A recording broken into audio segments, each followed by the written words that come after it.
வெங்காயம், ஒரு ஸ்பூன் சோம்பு, ஒரு 2 பட்டை, ஒரு 3 கிராம்பு, ஒரு 4 பொடி வெங்காயம்,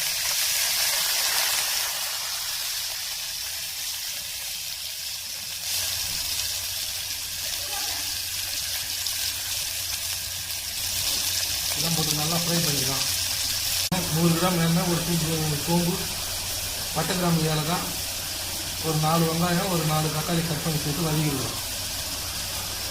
2 பூண்டு, 2 ஸ்பூன் இஞ்சி பூண்டு பேஸ்ட்டு. நம்ம வந்து ஒரு 2 ஸ்பூன் வந்து இஞ்சி பூண்டு பேஸ்ட்டு சேர்த்து நல்லா வதக்கிட்டோம். இது பார்த்திங்கன்னா அம்மியில் அரைச்ச மசாலா, சோம்பு, பட்டை, கிராம்பு, ஏலக்காய், கரம் மசாலா வந்து நல்லா